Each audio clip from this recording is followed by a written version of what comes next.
The Richest Man in Babylon Tells His System by George S. Clausen. Read by Sarah Partridge.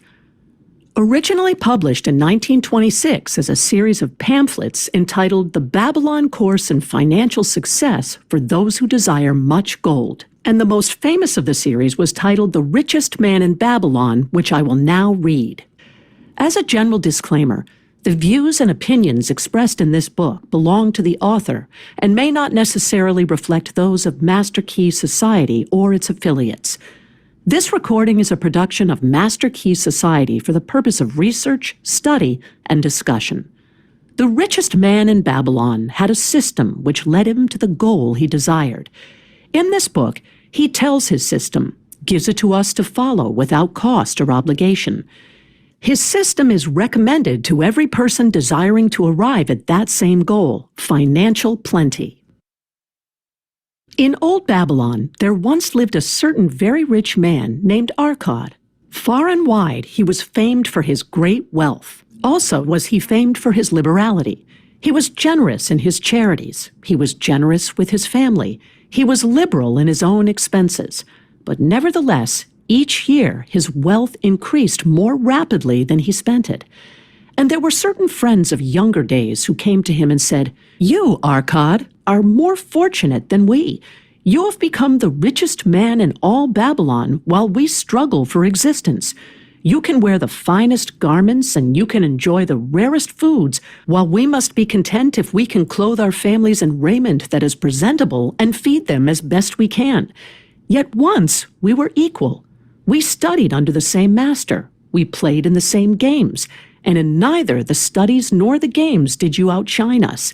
And in the years since, you have been no more an honorable citizen than we. Nor have you worked harder or more faithfully, insofar as we can judge.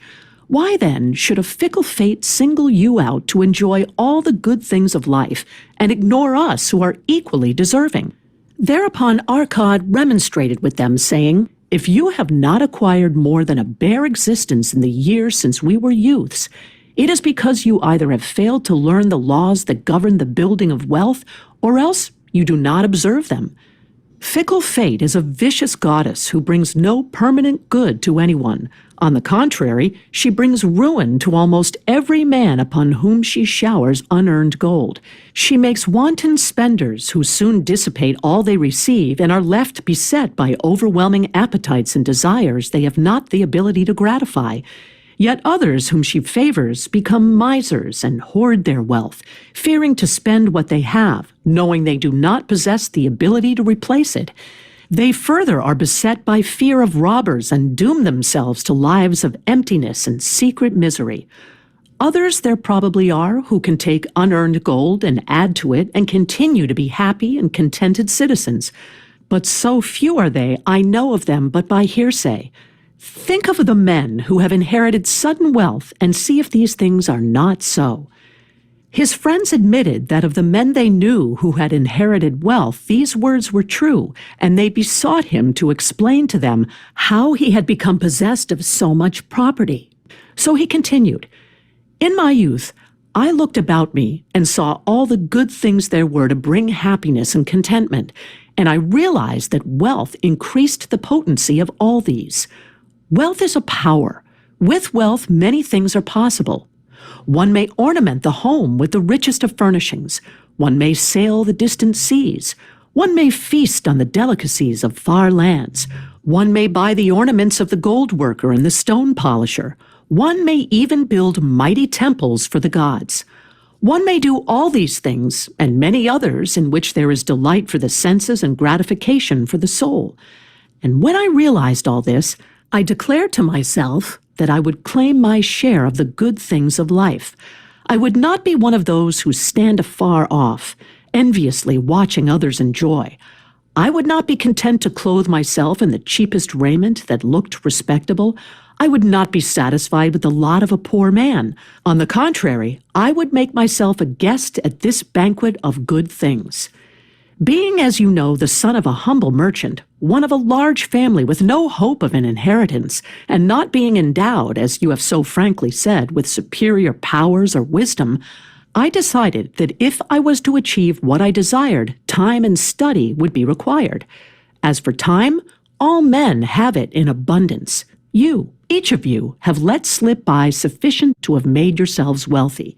Yet you admit you have nothing to show except your good families of which you can be justly proud. As for study, did not our wise teacher teach us that learning was of two kinds, the one kind being the things we learned and knew, and the other being the training that taught us how to find out what we did not know? Therefore did I decide to find out how one might accumulate wealth, and when I had found out, to make this my task and do it well. For is it not wise that we should enjoy while we dwell in the brightness of the sunshine? For sorrows enough shall descend upon us when we depart for the darkness of the world of spirit. I found employment as a scribe in the Hall of Records, and long hours each day I labored upon the clay tablets. Week after week and month after month I labored, yet for my earnings I had naught to show. Food and clothing and penance to the gods and other things of which I could remember not what absorbed all my earnings. But my determination did not leave me. And one day Algamish, the moneylender, came to the house of the city master and ordered a copy of the 9th law, and he said to me, I must have this in 2 days, and if the task is done by that time, 2 coppers will I give to thee. So I labored hard, but the law was long, and when Algamish returned, the task was unfinished. He was angry, and had I been his slave, he would have beaten me. But knowing the city master would not permit him to injure me, I was unafraid, so I said to him, Algamish, you are a very rich man. Tell me how I may also become rich. And all night I will carve upon the clay, and when the sun rises, it shall be completed. He smiled at me and replied, You are a forward knave, but we will call it a bargain. All that night I carved, though my back pained and the smell of the wick made my head ache until my eyes could hardly see. But when he returned at sunup, the tablets were complete. Now, I said, tell me what you promised. You have fulfilled your part of our bargain, my son, he said to me kindly, and I am ready to fulfill mine. I will tell you these things you wish to know because I am becoming an old man, and an old tongue loves to wag. And when youth comes to age for advice, he receives the vision of years. But too often does youth think that age knows only the wisdom of days that are gone, and therefore profits not. But remember this, the sun that shines today is the sun that shone when thy father was born, and will still be shining when thy last grandchild shall pass into the darkness. The thoughts of youth, he continued, are bright things that shine forth like the meteors that oft make brilliant the sky. But the wisdom of age is like the fixed stars that shine so unchanged that the sailor may depend upon them to steer his course. Mark you well my words, for if you do not, you will fail to grasp the truth that I will tell you, and you will think that your night's work has been in vain. Then he looked at me shrewdly from under his shaggy brows and said in a low, forceful tone, I found the road to wealth when I decided that a part of all I earned was mine to keep, and so will you. Then he continued to look at me with a glance that I could feel pierce me, but said no more. Is that all? I asked. That was sufficient to change the heart of a sheep herder into the heart of a moneylender, he replied. But all I earn is mine to keep, is it not? I demanded. Far from it, he replied. Do you not pay the garment maker? Do you not pay the sandal maker? Do you not pay for the things you eat? Can you live in Babylon without spending? What have you to show for your earnings of the past month? What for the past year? Fool! You pay to everyone but yourself. Dullard, you labor for others. As well be a slave and work for what your master gives you to eat and wear. If you did keep for yourself 1/10 of all you earn, how much would you have in 10 years? My knowledge of the numbers did not forsake me, and I answered, as much as I earn in 1 year. You speak but half the truth, he retorted. Every gold piece you save is a slave to work for you. Every copper it earns is its child that also can earn for you. If you had become wealthy, then what you save must earn, and its children must earn, and its children's children must earn, that all may help to give to you the abundance you crave. You think I cheat you for your long night's work, he continued, but I am paying you 1,000 times over if you have the intelligence to grasp the truth I offer you. A part of all you earn is yours to keep. It should be not less than 1/10, no matter how little you earn. It can be as much more as you can afford. Pay yourself first. Do not buy from the clothes maker and the sandal maker more than you can pay out of the rest and still have enough for food and charity and penance to the gods. Wealth, like a tree, grows from a tiny seed. The first copper you save is the seed from which your tree of wealth shall grow. The sooner you plant that seed, the sooner shall the tree grow, and the more faithfully you nourish and water that tree with consistent savings, the sooner may you bask in contentment beneath its shade. So saying, he took his tablets and went away. I thought much about what he had said to me, and it seemed reasonable, so I decided that I would try it. Each time I was paid, I took one from each 10 pieces of copper and hid it away, and strange as it may seem, I was no shorter of funds than before. I noticed little difference as I managed to get along without it, but often I was tempted, as my hoard began to grow, to spend it for some of the good things the merchants displayed, brought by camels and ships from the land of the Phoenicians, but I wisely refrained. A 12th month after Algamish had gone, he again returned and said to me, "Son, have you paid to yourself not less than 1/10 of all you have earned for the past year?" I answered proudly, "Yes, master, I have." "That is good," he answered, beaming upon me. "And what have you done with it?" "I have given it to Asmir, the brickmaker, who told me he was traveling over the 7 seas, and in Tyre he would buy for me the rare jewels of the Phoenicians. When he returns, we shall sell these at high prices and divide the earnings." "Every fool must learn," he growled. "But why trust the knowledge of a brickmaker about jewels? Would you go to the bread maker to inquire about the stars? No. By my tunic, you would go to the astrologer if you had power to think. Your savings are gone, youth. You have jerked your wealth tree up by the roots. But plant another. Try again. And next time, if you would have advice about jewels, go to the jewel merchant.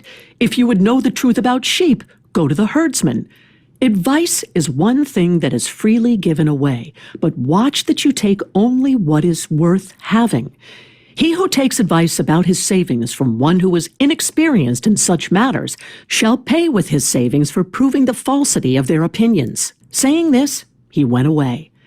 And it was as he said. For the Phoenicians are scoundrels and sold to Asmir worthless bits of glass that looked like gems. But as Algamish had bid me, I again saved each 10th copper, for I now had formed the habit, and it was no longer difficult. A 12-month later, Algamish came to the room of the scribes and addressed me. "What progress have you made since last I saw you?" "I have paid myself faithfully," I replied, "and my savings I have entrusted to Agur, the shield maker, to buy bronze, and each 4th month he does pay me the rental." "That is good. And what do you do with the rental?" "I do have a great feast with honey and fine wine and spiced cake.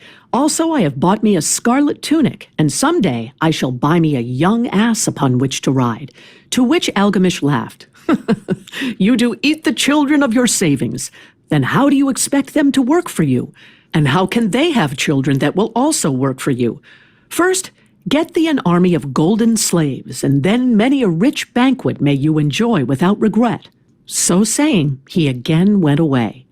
Nor did I again see him for 2 years, when he once more returned, and his face was full of deep lines, and his eyes drooped, for he was becoming a very old man, and he said to me, "Arcad, hast thou yet achieved the wealth thou dreamed of?" And I answered, "Not yet all that I desire, but some I have, and it earns more, and its earnings earn more."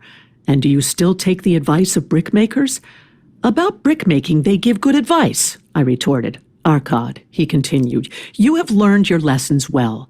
You first learned to live upon less than you could earn. Next, you learned to seek advice from those who were competent through their own experiences to give it. And lastly, you have learned to make gold work for you. You have taught yourself how to acquire money, how to keep it, and how to use it. Therefore, you are competent for a responsible position. I am becoming an old man. My sons think only of spending and give no thought to earning. My interests are great, and I fear too much for me to look after. If you will go to Nippur and look after my lands there, I shall make you my partner, and you shall share in my estate. So I went to Nippur and took charge of his holdings, which were large. And because I was full of ambition and because I had mastered the 3 laws of successfully handling wealth, I was enabled to increase greatly the value of his properties.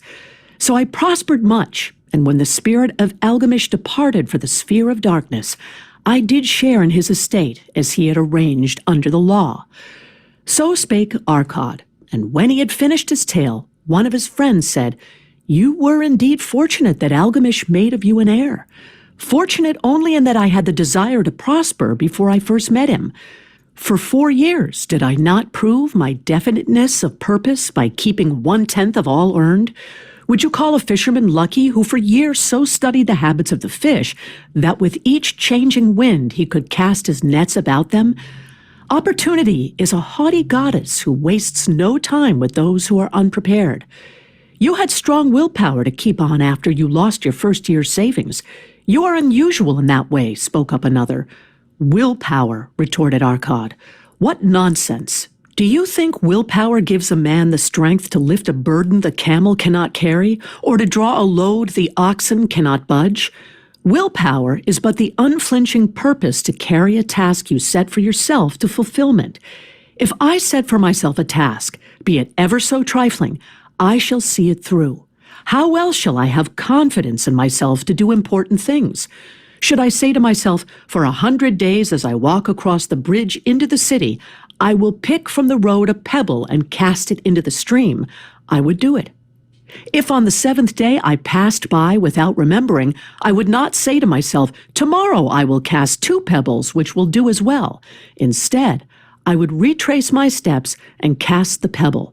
Nor on the 20th day would I say to myself, Arkad, this is useless. What does it avail you to cast a pebble every day? Throw in a handful and be done with it. No, I would not say that, nor do it. When I set a task for myself, I complete it. Therefore, I am careful not to start difficult and impractical tasks because I love leisure. And then another friend spoke up and said, if what you tell is true, and it does seem as you have said reasonable, then being so simple, if all men did it, there would not be enough wealth to go around. Wealth grows wherever men exert energy, Arkad replied. If a rich man builds him a new palace, is the gold he pays out gone? No. The brickmaker has part of it, and the laborer has part of it, and the artist has part of it, and everyone who labors upon the house has part of it. Yet when the palace is completed, is it not worth all it cost? And is the ground upon which it stands not worth more because it is there? And is the ground that adjoins it not worth more because it is there? Wealth grows in magic ways. No man can prophesy the limit of it. Have not the Phoenicians built great cities on barren coasts with the wealth that comes from their ships of commerce on the seas? What then do you advise us to do, that we also may become rich? Asked still another of his friends. The years have passed, and we are no longer young men, and we have nothing put by. I advise that you take the wisdom of Algamish and say to yourselves, a part of all I earn is mine to keep. Say it in the morning when you first arise. Say it at noon. Say it at night. Say it each hour of every day. Say it to yourself until the words stand out like letters of fire across the sky. Impress yourself with the idea. Fill yourself with the thought. Then take whatever portion seems wise. Let it be not less than 1/10 and lay it by. Arrange your other expenditures to do this if necessary, but lay by that portion first. Soon you will realize what a rich feeling it is to have something upon which you alone have claim. As it grows, it will stimulate you. A new joy of life will thrill you. Greater efforts will come to you to earn more. For of your increased earnings, will not the same percentage be also yours to keep? Then learn to make your treasure work for you. Make it your slave. Make its children and its children's children work for you. Ensure an income for thy future. Look thou at the aged, and forget not that in the days to come thou also will be numbered among them. Therefore invest thy treasure with greatest caution that it be not lost. Usurious rates of return are deceitful sirens that sing but to lure the unwary upon the rocks of loss and remorse. Provide also that thy family may not want should the gods call thee to their realms. For such protection, it is always possible to make provision with small payments at regular intervals. Therefore, the provident man delays not in expectation of a large sum becoming available for such a wise purpose. Counsel with wise men. Seek the advice of men whose daily work is handling money. Let them save you from such an error as I myself made in entrusting my money to the judgment of Asmir the brickmaker. A small return and a safe one is far more desirable than risk. Enjoy life while you are here. Do not overstrain or try to save too much. If 1/10 of all you earn is as much as you can comfortably keep, be content to keep this portion. Live otherwise according to your income, and let not yourself be afraid to spend. Life is good, and life is rich with things worthwhile and things to enjoy. His friends thanked him and went away. Some were silent because they had no imagination and could not understand. Some were sarcastic because they thought that one so rich should divide with old friends not so fortunate. But some had in their eyes a new light. They realized that Algamish had come back each time to the room of the scribes because he was watching a man work his way out of darkness into light. When that man had found the light, a place awaited him. No one could fill that place until he had for himself worked out his own understanding, until he was ready for opportunity. These latter were the ones who in the following years frequently revisited Arkad, who received them gladly. He counseled with them and gave them freely of his wisdom, as men of broad experience are always glad to do. And he assisted them in so investing their savings that it would bring in a good interest with safety and would neither be lost nor entangled in investments that paid no dividends. The turning point in these men's lives came upon that day when they realized the truth that had come from Algamish to Arkad and from Arkad to them. A part of all you earn is yours to keep. The end. I hope that you've enjoyed this presentation, and please remember to subscribe to receive notifications of upcoming recordings. This recording is a production of the Master Key Society. Copyright 2022, Master Key Society.